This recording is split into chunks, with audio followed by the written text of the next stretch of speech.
when we left off, you were talking about your uncles who were in the war, and one of them that was later. So I need to talk about the neighborhood. Right, you do.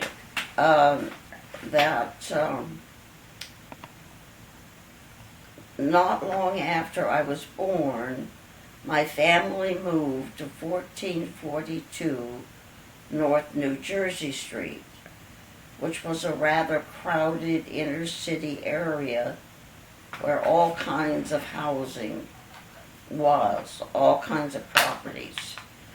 Mostly they were close together, so nobody had a very big yard. And behind our large house, there was an alley that people often cut through, or they went with their cars to get to their garages, or colored families lived. And They lived in the alley? they lived in structures that faced the alley. And on occasion, my mother might be asked to go down and sit with a sick person there in the alley because there was nobody who could stay home with that person. So she would occasionally do that.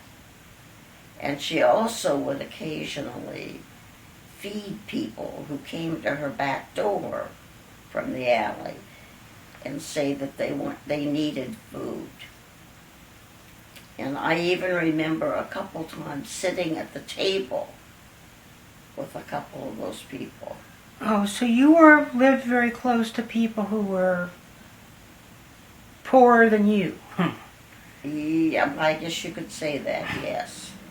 We weren't rich, but we had several family members living in the house, and they contributed to the upkeep of the house. Well, your grandmother lived with you, right? My grandmother lived there, and a couple of other of her younger children lived with us at the time. In fact, my youngest son was still going to high school, at Tech High School.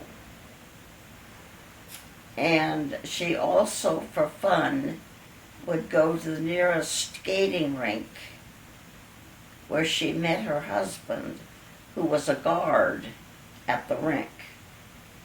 Because at that time they had guards who worked Was this there. an ice skating rink? No, it was a roller rink. Roller skating. Okay. Yes. So then I grew, and I toddled around the house while my mother was doing her housework.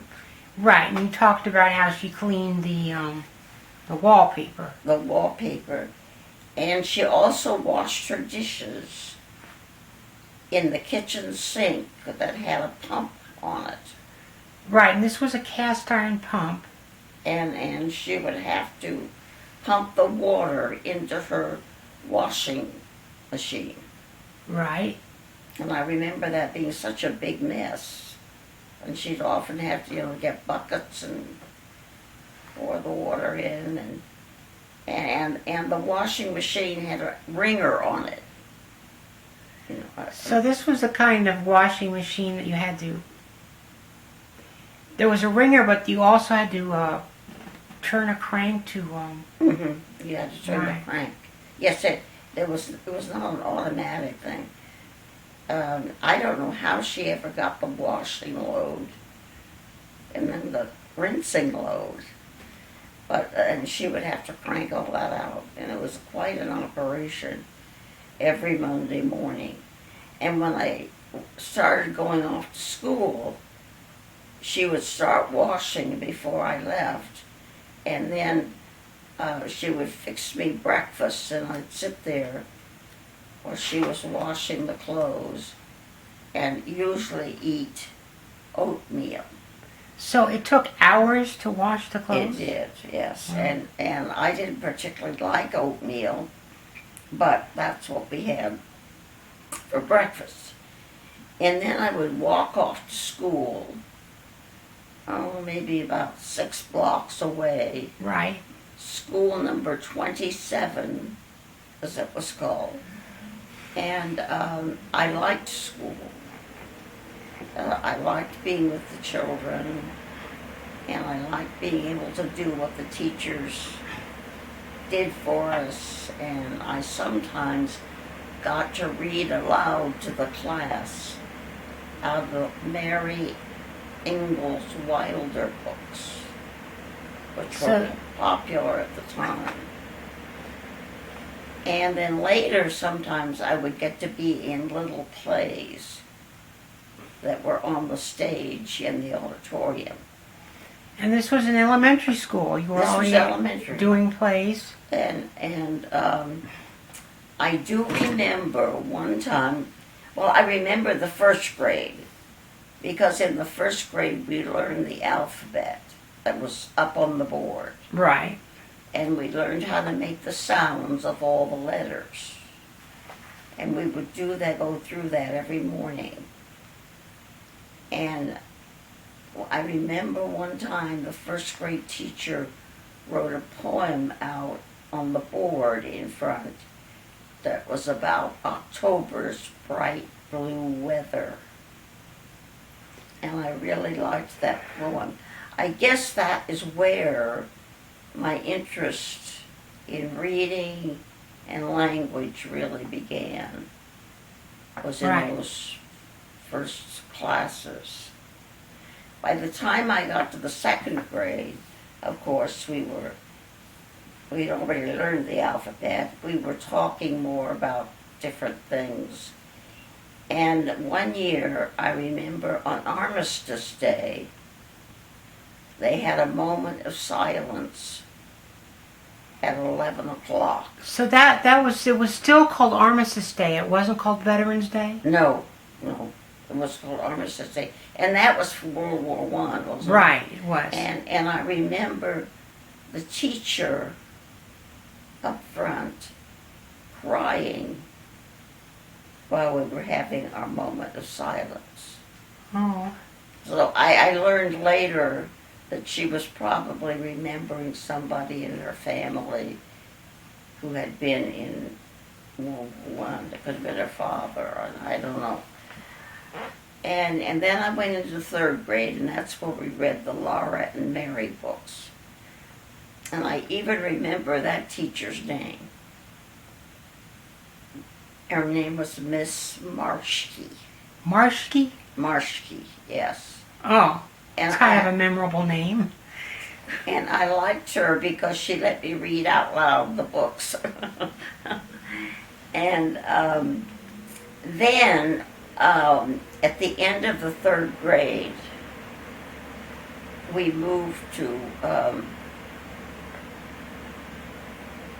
Irvington on the east side of Indianapolis. It was not then annexed into the city. Right. And Irvington had been founded by 2 Quakers. One of the men's name was Julian. I can't remember the other one. And they were setting up a kind of progressive neighborhood. And they Progressive how? Well, there were a number of churches very close together in this small area. Irvington was only, maybe a mile long. But they had, they wanted to set up a women's academy. And they would not let liquor be sold in Irvington. Right. Now, is Irvington where Butler University is? Thank you for asking me. Butler University, I don't know if that was in Irvington itself, but it was close by. But there is a street near Grandma's old house called University, right? Right. Right. That's right. And Butler University was in that area. And we lived in a house on University Avenue that a history professor had owned when he was teaching at Butler. Um, And his name was Forsyth. Forsyth? Forsyth? Forsyth. Forsyth. Oh, Forsyth. Forsythe. Oh, well, that's Forsyth, isn't it? Well, it was called, we said Forsyth. Okay. Do you want to stop now? Because I think we've done 15 minutes Okay. combined. Well, Or I could say, after I graduated from the school number 57 in Irvington, I went to Howe High School. okay. Well, then we can stop now, and then we can continue later.